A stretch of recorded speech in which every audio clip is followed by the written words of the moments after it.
σιγά. Είμαι ο Χρήστος Κοτσιρέας.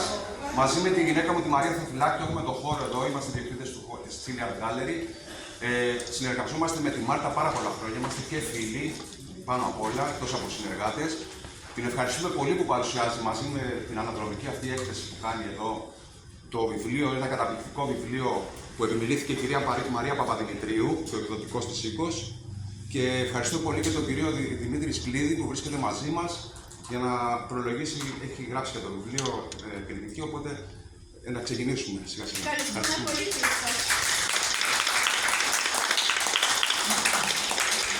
Καλησπέρα σας και καλώς ήρθατε στην παρουσίαση του βιβλίου της εικαστικού Μάρθα Μπιατζίνη «Η ατέρμονη κατάσταση», που υλοποιήθηκε με την ευγενική χορηγία της Cool Metrics, μια εταιρεία που επίσης διαχειρίζεται, σχεδιάζει και δημιουργεί σε έναν άλλο χώρο. Το ίδιο όμως ατέρμονο, το ψηφιακό. Το βιβλίο τυπώθηκε από τις εκδόσεις Πρινσίπια που επιμελούμε και εκπροσωπώ. Ονομάζομαι Μαρία Παπαδημητρίου, του Ευαγγέλου, και ως εκδότρια του βιβλίου θα ήθελα να εκφράσω την εκτίμησή μου στη Μάρθα Μπιατζίνη και να την ευχαριστήσω βαθύτατα για τη φιλία της και τη φιλία μας. Όπως επίσης, δεν ξέρω αν παρευρίσκεται εδώ, αν έχει έρθει, ο πολύτιμος συνεργάτης μας και γραφίστας μας, ο Δημήτρης ο Ζαβέρδας.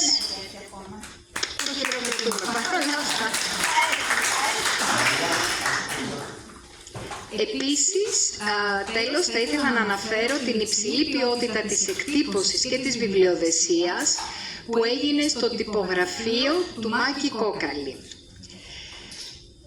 Ξεκινώντας, ήθελα να πω ότι δεν τυπώσαμε, αλλά εκδώσαμε ένα βιβλίο, που σημαίνει ότι αναλύσαμε, συνθέσαμε και πήραμε την ευθύνη μιας ερμηνείας του Οράν. Έτσι, η ατέρμονη κατάσταση με κείμενα και έργα της Μάρθα Μπιατζίνη προσεγγίζει την εικαστική εμπειρία λαμβάνοντας υπόψη δύο περιοχές.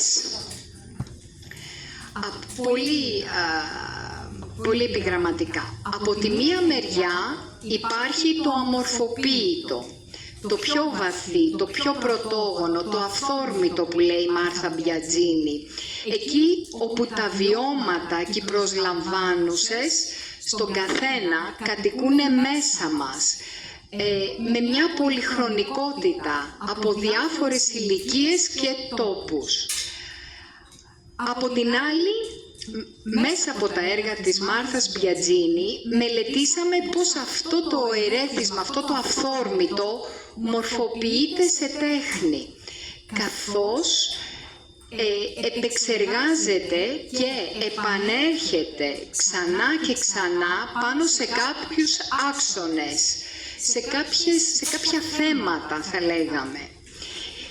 Είτε με τον τρόπο που ζωγραφίζει, αυτό που λέμε τα στοιχεία της μορφής, δηλαδή τα χρώματα, τα μεγέθη, τα μοτίβα στα οποία έχει κατασταλάξει, οργανικές φόρμες, τα παραβάν, τα προσχέδια, τα σουρεαλιστικά στοιχεία που συνομιλεί με την ιστορία της τέχνης, είτε το πώς μέσα πάλι από τα έργα της Μάρθας Μπιατζίνη αυτά μορφοποιούνται σε σύμβολα, σε περιεχόμενο, σε θεματική. Γι' αυτό και θα παρατηρήσετε ότι, ας πούμε, από την ενότητα τα καπέλα υπάρχουν καπέλα σε διάφορες χρονικές περιόδους και πώς αυτά συνάγουν με τα αρχιτεκτονικά στοιχεία, με τις ρίζες, με τη μουσική, που είναι θέματα τα οποία ξανά και ξανά επανέρχονται.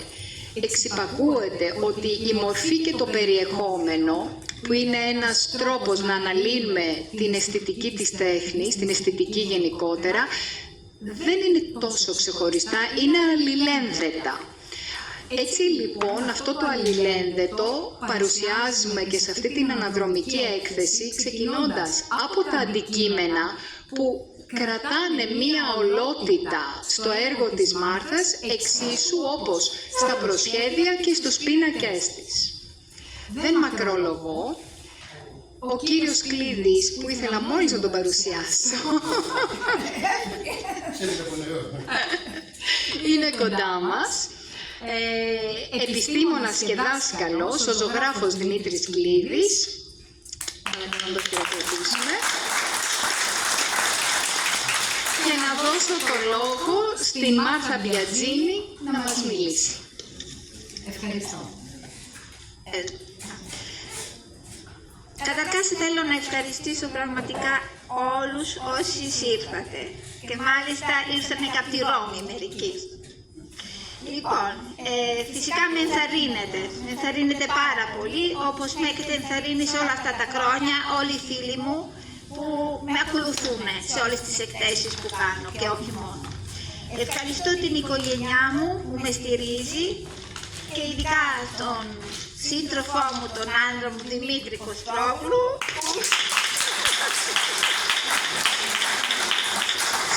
στον οποίο αφιερώνω το βιβλίο. Βέβαια δεν θα μπορούσα ποτέ να είχα εκδώσει ένα τέτοιο βιβλίο χωρίς την επιμελήτριά μου, τη Μαρία Παπαδημητρίου.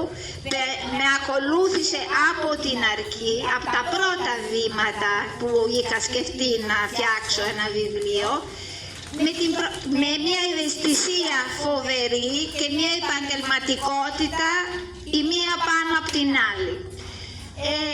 Λοιπόν, η πρώτη ερώτηση που μου έκανε όταν αποφάσισα να γράψω ένα βιβλίο ήταν γιατί θέλεις να γράφεις βιβλίο, ποιος είναι ο στόχος σου? Και εγώ της είπα ότι ο στόχος μου είναι να επικοινωνώ, να μπορώ να επικοινωνήσω με όλο τον κόσμο που βρίσκω μόνο όταν κάνω τις εκθέσεις και δεν μπορώ να εξηγήσω στους όλους γιατί ζωγραφίζω, τι ζωγραφίζω και πώς ζωγραφίζω. Και είχα ανάγκη να συγκεντρώσω όλα τα γραπτά που είχα σε όλη τη διάρκεια της δουλειάς μου, που σημειώνω ενώ δουλεύω, ζωγραφίζω, πολλές φορές σημειώνω και κάποιες σκέψεις που μου έρχονται στη διάρκεια της δουλειάς. Αυτό ήταν πολύ βασικό. Ένα πράγμα που ήθελα να εξηγήσω, γιατί ο σουρεαλισμός και εδώ στην Ελλάδα πολλές φορές δεν είναι και τόσο, όχι γνωστό, αποδεκτό πολλές φορές. Ήθελα να εξηγήσω τι σημαίνει σουρεαλισμός για μένα. Αυτό που έχω σπουδάσει, αυτό που έχω μελετήσει. Θα έλεγα ότι πάντα με απασχολούσε να το εξηγήσω και θα έλεγα ότι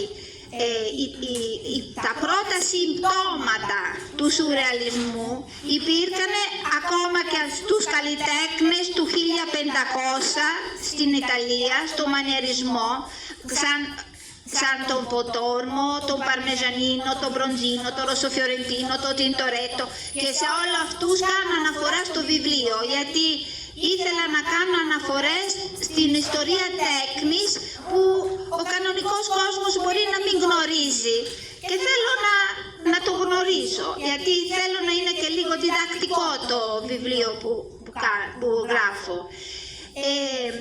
Αυτοί οι καλλιτέχνες του μανιερισμού είχαν αφήσει πίσω την γαλήνη, την ησυχία, που υπήρχε στην αναγέννηση και είχαν φτάσει να έχουν τις ανησυχίες και τους προβληματισμούς που έχει τώρα ο σύγχρονος άνθρωπος, με την ενδοσκόπηση, με το να εκφράζουν συναισθήματα μέσα στη ζωγραφική, και δεν ήταν πια αυτό που ήταν στην αναγέννηση, η ευχαρίστηση και η καλλιτεχνία, ας πούμε, του καλλιτέχνη. Βέβαια, σε μένα έχω επηρεαστεί εγώ και από το κίνημα του σουρεαλισμό, που είναι κίνημα του Αρτές του 1900, με τον Έστε, τον Μπρετόν, τον Μαγκρίτ, τον Μυρό, τον Τάγκη και τα λοιπά. Αυτοί, όπως και από τη μεταφυσική του Ντεκήρικου και του Σαβίνιου, και από τους σύγχρονους Έλληνες, Εγγονόπουλο, Γκίκας, Καλαβούζης και τον Σλοβάκο Μπρουνόφσκι και τον Πολωνό Μπενσίσκι και πολλούς άλλους. Τώρα θα ήθελα να σας διαβάζω ένα μικρό κείμενο από την σελίδα 27. Λέω: ο σαρερισμός βασίζεται στην ιδέα μιας υψηλότερης πραγματικότητας που συνδέεται με ορισμένες μορφές συσχετισμών μέσα από το ερέθισμα του ονείρου σε ένα ελεύθερο παιχνίδι συνειρμών της σκέψης. Η έμπνευση για τους σουρεαλιστές ποιητές δεν είναι η καθημερινότητα, η ορθολογική πραγματικότητα, αλλά ένα άλλο και ένα αλλού μέσα σε εισαγωγές, δεν μου έρχονται η λέξη. Μια ευρύτερη διάσταση που μπορεί να κατακτηθεί μόνο μέσω της φαντασίας και του ονείρου. La surrealtà, αυτό που λέμε surrealtά και πήρε το όνομα σουρεαλισμός. Το παράδοξο και το μεταφυσικό. Διάθεση ενιγματική, υπαρξιακή αγωνία και σπονδυλωτή εξέλιξη. Μπορώ να θέλω π.χ.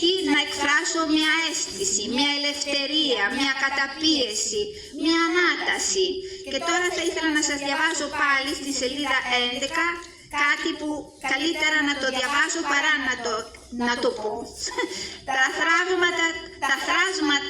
Τα θράσματα των εικόνων που μένουν στη μνήμη μου ξαναβγαίνουν στην επιφάνεια του ασυνείδητου όταν αφοσιώνουμε στην τέχνη. Ζωγραφίζω προσπαθώντας να απελευθερωθώ από προκαταλήψεις και να ανασύρω στη μνήμη ένα μακρινό και αμόλυντο εαυτό, φορέα αρχαίγωνων στοιχείων και εικόνων. Έτσι οδηγούμε σε ένα συμβολισμό που δεν δίνεται απριόρι, αλλά πηγάζει αυτόρμητα από αυτόν το μακρινό εαυτό. Η δημιουργική διαδικασία ανοίγει ένα διάλογο με την ατομικότητα που ο κάθε άνθρωπος έχει. Τα έργα γίνονται καταλύτες. Η έμπνευση ξεκινά πάντα από μια σπίθα.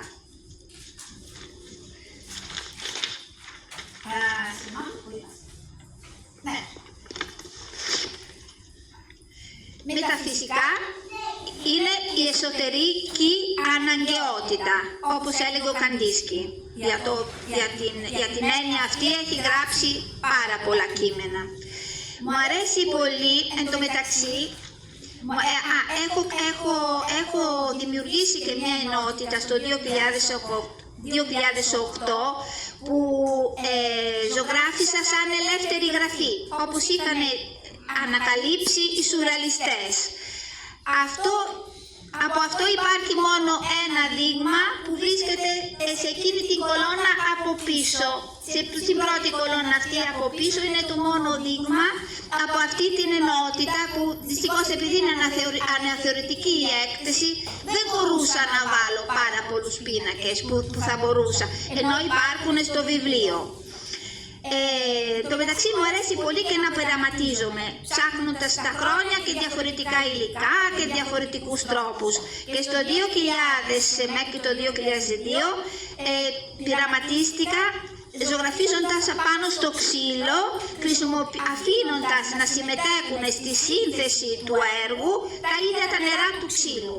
Και σε αυτό έχω στο βιβλίο ένα κεφάλαιο που γράφω για αυτή την εμπειρία. Ενώ στο 2006, γιατί μου αρέσει να πω οι διάφοροι τρόποι με τους οποίους εκφράζομαι και εμπνέομαι. Δηλαδή, κάθε έργο μπορεί να είναι από ένα προσχέδιο που έχω από εκεί, έχω δείξει, από μια σπίθα έτσι και παράδειγμα στο 2006 εμπνεύστηκα και με εμπνέει ακόμα να ζωγραφίσω καπέλα, όπως είναι αυτά τα δύο που έχουν σημασία όχι τόσο στα πρόσωπα που φοράνε τα καπέλα, αλλά στα σύμβολα που υπάρχουν μέσα στα καπέλα ίδια. Και εδώ θα ήθελα να σας διαβάσω ένα μικρό από το κείμενο του Παναγιώτη Παπαδόπουλος, ιστορικός τέκνης, που μου έχει γράψει ακριβώς με τον τίτλο «Το καπέλο φτιάχνει τον άνθρωπο». Τα σύμβολά της, δηλαδή τα σύμβολα που χρησιμοποιώ εγώ, η γοητεία και η φιλαρέσκεια, η μητρότητα, το αίσθημα της ελευθερίας, τα μετέωρα αλλά και καθαρά διατυπωμένα ψυχαναλυτικά σύμβολα που εκφράζουν την καταπίεση, τον εγκλισμό, τη θλίψη και την διάψεση, αλλά και το υπαρξιακό αδιέξοδο, η προστατευτικότητα, η τρυφερότητα, η φαντασίωση και ο ερωτισμός, το αστικό τοπίο και η φύση, η απόδραση και το αίσθημα της ελευθερίας ή απλά η ονειροπόληση αποτελούν κάποια άλλα. Ο κατάλογος μπορεί να συνεχιστεί επάπειρο. Το θέμα γίνεται ένα γόνιμο εργαλείο, χωρίς όμως να μετατρέπεται σε μανιέρα. Γιατί το καπέλο στο έργο της Μπιατζίνη είναι η ίδια η έκφραση της ανθρώπινης κατάστασης. Πάνω ακόμα και στο θέμα των καπέλων έχει εμπνευστεί η φίλη μου Αγγελική Λικούδη που βρίσκεται εδώ,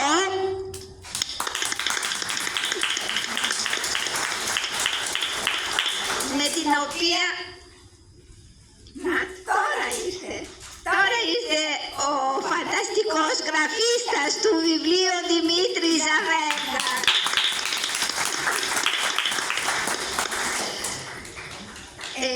Λοιπόν, η φίλη μου η Αγγελική Λικούδη ποιήτρια έχει εμπνευστεί από την ενότητά μου στα καπέλα και στο βιβλίο υπάρχουν τα ποίηματά της μαζί με το έργο από το οποίο εμπνεύστηκε.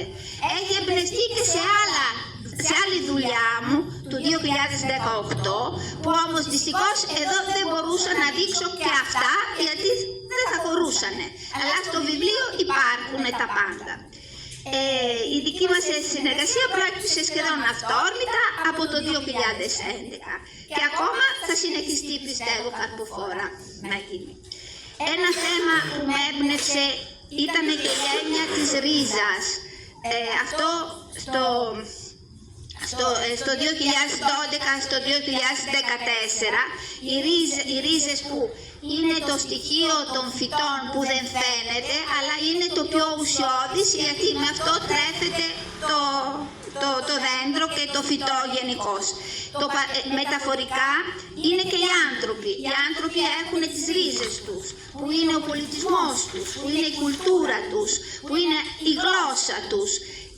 Δυστυχώς, πολύ ας πούμε σε βίο και αναγκαστικό ξεριζωμό υπόκεινται οι πρόσφυγες και οι μετανάστες που προσπαθούν να βρουν νέο έδαφος να επιβιώσουν με τις ίδιες τους ρίζες, καμιά φορά να θέλουν να αποκτήσουν και καινούριες, αλλά συχνά αυτό είναι αδύνατο και πολλές φορές και αλωτριωτικό. Εμένα η μοίρα με ευνόησε, γιατί και εγώ ήρθα με τις ρίζες μου από την Ιταλία και έβαλα τις ρίζες μου στο έδαφο το ελληνικό, αλλά αυτό το έδαφος με ευνόησε και έχω και πολύ μεγάλη εκτίμηση και σεβασμό στον ελληνικό πολιτισμό. Και στην διάρκεια των χρόνων έχω δημιουργήσει και δημιουργώ συνέχεια διάφορα έργα που έχουν ένα κοινωνικό-πολιτικό θέμα, έννοια. Όπως είναι αυτό, ας πούμε, είναι για την Ουκράινα, κάτω λέγεται «Φτάνει», δεν μπορείς άλλο να δεις εικόνες από την τηλεόραση και τα λοιπά, φρικαλές. Εκεί από πίσω είναι η εξέγερση στο Ιράν και πολλά άλλα που έχω στο βιβλίο και εγώ εδώ δεν μπορούσα να βάλω όλα. Αυτά είναι λίγα δείγματα από αυτό το... Μάλιστα θα τελειώσω τώρα. Δεν λέω τώρα. Πολλοί καλλιτέχνες έχουν εμπνευστεί από τέτοια θέματα κοινωνικοπολιτικά. Πρώτος είναι ο Πικάσο με την Γκερνίκα, ποιος δεν τον ξέρει.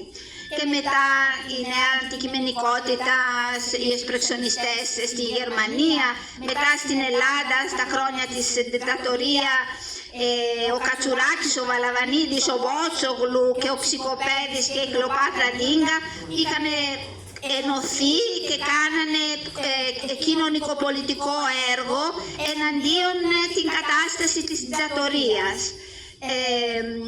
Και στις μέρες μας πιο πολλοί είναι αντιποκροτές, είναι οι φωτορεπόρτερ που μας δείχνουν τις φρικαλότητες του πολέμου κτλ.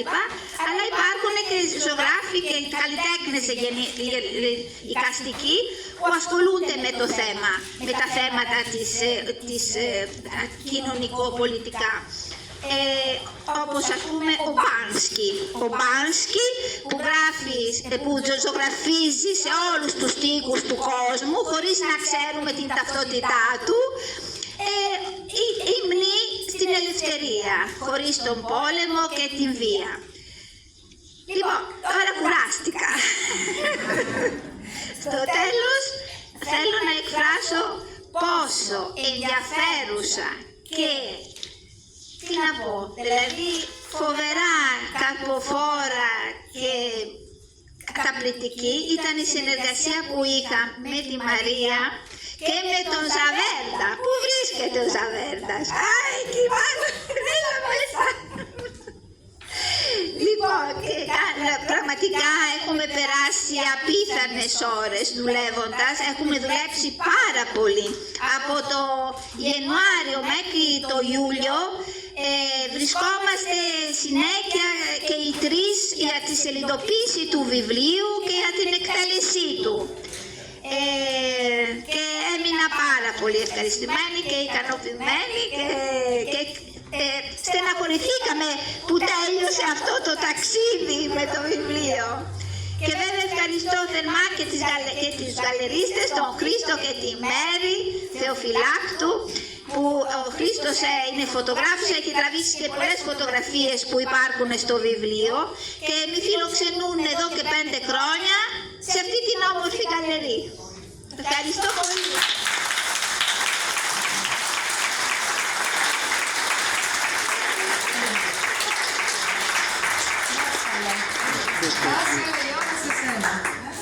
Φτάνει. Καλησπέρα. Γράφει κάπου ο Ταρκόφσκι ότι δεν χρειαζόταν να υπάρχει τέχνη αν ο κόσμος ήταν αρμονικός και όμορφος. Ακριβώς επειδή ο κόσμος δεν είναι αρμονικός και δεν είναι όμορφος, γι' αυτό ακριβώς υπάρχει τέχνη. Και επίσης λέει ο Ταρκόφσκι ότι η τέχνη αποτελεί το σύνδεσμό μας με τον πνευματικό μας κόσμο. Δηλαδή για να συνδεθούμε με τον πνευματικό μας κόσμο, ένας με πολλά μονοπάτια είναι η τέχνη. Γιατί τα λέω όλα αυτά τα πράγματα? Γιατί ο Καρκόφσκι, καλά, ήταν και ζωγράφος βέβαια, αλλά ήταν πολύ φοβερός σκηνοθέτης και σαν υπότιτλο το αποτινά στο τίτλο του, ας πούμε, του σκηνοθέτη, τον ονομάζουν ο σκηνοθέτης της μεταφυσικής. Και τι σχέση έχει η μεταφυσική? Έχει πολύ μεγάλη σχέση με τα έργα της Μπιατζίνη, γιατί και στο τίτλο ακόμα γράφει επάνω μεταφυσική και σουρεαλισμός στο έργο της Μπιατζίνη. Και τι σημαίνει μεταφυσική? Ένας πολύ απλός όρος είναι αυτό που λέμε υπέρβαση, transcendence. Τι σημαίνει αυτό το πράγμα?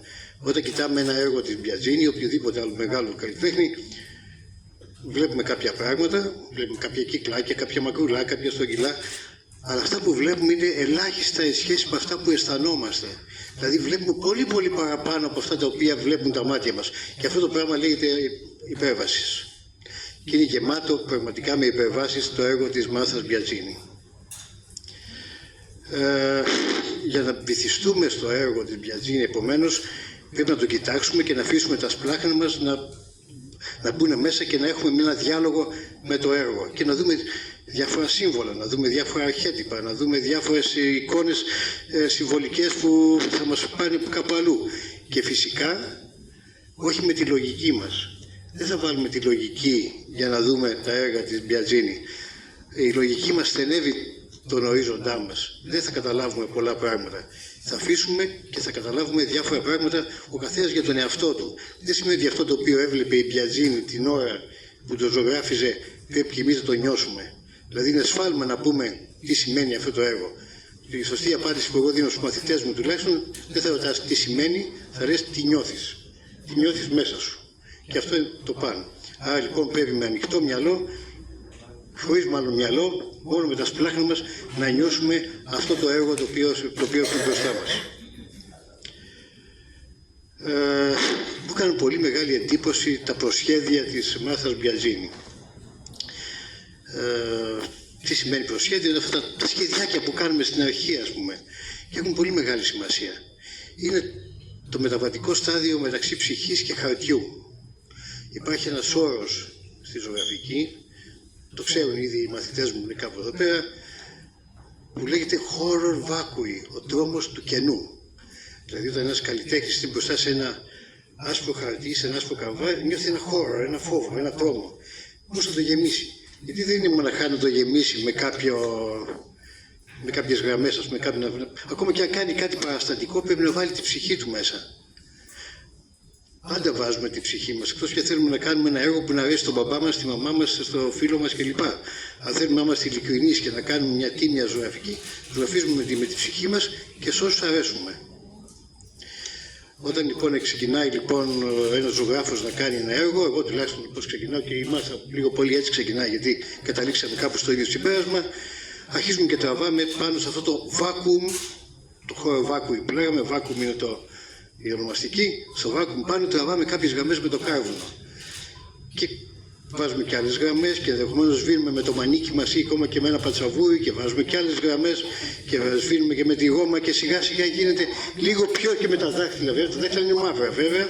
Εγώ φοράω εκείνα τα οποία φοράγανε παλιά οι γραφιάδες στα μπράτσα μου γιατί γεμίζω μαυρίλες, ας πούμε. Και σιγά σιγά επέρχεται το όντο απ' χάος, δηλαδή η τάξη στο χάος και αναδύονται κάποιες μορφές που σιγά σιγά εξελίσσονται και κάποτε καταλήγουν να γίνει ένα έργο τέχνης. Άρα λοιπόν δίνω μεγάλη σημασία στα προσχέδια, γιατί χωρίς προσχέδια δεν γίνεται τίποτα. Δεν υπάρχει δηλαδή ζωγραφική σωστή, ακόμα και αν κάνουμε ένα παραστατικό έργο, δηλαδή ένα τοπίο. Αναγκαστικά πρέπει να βάλουμε τη ψυχή μας μέσα. Αλλιώς θα είναι άκρον, άγουσμο και άγευστο. Υπάρχουν, όπως έλεγε ο Μηταράς, ο δάσκαλός μου, μοντέλα, ζωγραφισμένα μοντέλα, τα οποία είναι τελείως άψυχα και νεκρές φύσεις οι οποίες έχουν ζωή και είναι έμψυχες. Είναι ακριβώς επειδή κομμάτια της ψυχής του καλλιτέχνη υπάρχουν πάνω στο έργο και πολλές φορές ένα τοπίο είναι πιο προσωπογραφία από μια προσωπογραφία. Δεν πρέπει να φύγουμε από την αίθουσα αν δεν ρίξουμε μια ματιά και στα χρηστικά αντικείμενα της Μάρθας Μπιατζίνη. Όταν λέμε χρηστικά αντικείμενα εννοούμε τα κουτάκια, τα σιρταράκια, όλα αυτά τα όμορφα πράγματα τα οποία είναι τα σεντούκια, τα οποία υπάρχουν εκεί πέρα. Τα μπεζάκια. Υπάρχει να κάνουν τον δικηγόρο του διαβόλου. Τα χρηστικά αντικείμενα είναι τέχνη. Καταρχάς, η γκλίτσα του τσομπάνου είναι τέχνη. Η γκλίτσα του τσομπάνου δεν είναι τέχνη, πρέπει να έχει ορισμένο βάρος, πρέπει να έχει να είναι διαρρή, δυνατή, να αντέχει σε κακοτοπιές, να έχει εκείνη την αγκούλα που λένε, την αγκύλη για να πιάνει τα πόδια των προβάτων και των κατσικιών. Δεν είναι τέχνη. Αλλά αν ο καλλιτέχνης, ο τσομπάνος, αρχίσει και τη σκαλίσει και κάνει περίτεχνα σχέδια πάνω στην λαβή, δηλαδή προσθέσει, όπως λέει ο Ραφαηλίδης, το περιττό πάνω στο αναγκαίο, περιττό είναι περιττός προς τη λειτουργία. Το να ζωγραφίσεις, να κάνεις μια σκίτσο πάνω να κάνεις μια σκάλισμα πάνω στην αγγλίτσα, είναι περιττός προς τη λειτουργία της, αλλά είναι όμορφο. Εκεί μπαίνει η ομορφιά και η λέξη ομορφιά είναι από το ευ και μορφή, ευμορφό, έχει ωραία μορφή. Άρα λοιπόν γίνεται τέχνη. Αυτομάτως το χρηστικό αντικείμενο γίνεται τέχνη, αρκεί το περιττό να προσθεθεί πάνω στο αναγκαίο. Χαίρομαι πάρα πολύ που η Μάρθα Μπιατζίνη με επέλεξε για να κάνουμε την ομιλία πάνω σε αυτό το βιβλίο. αλλά δεν της λέω το αυτονόητο ότι το βιβλίο να είναι καλοτάξιτο κλπ. Είναι αυτονόητο. Εντάξει. Έχω γράψει, εντάξει, ναι. Αλλά αυτό που της εύχομαι πραγματικά είναι αυτό το senza fine που γράφει κάπου. Το χωρίς τέλος. Το γράφει κάπου μέσα στο βιβλίο της. Να κάνει ένα ταξίδι senza fine, χωρίς τέλος. Δηλαδή να πάει στην Ιθάκη, αλλά να μην βρει Ιθάκη και αιωνίως να αιωρείται από αυτό το καβάφι από λιμάνι σε λιμάνι και να απολαμβάνει ομορφιές και χρώματα και αρώματα και να χαίρεται σε κάθε λιμάνι και ας μην φτάσει στην Ιθάκη. Senza fine. Και πάλι σε ευχαριστώ πάρα πολύ. Να είστε καλά.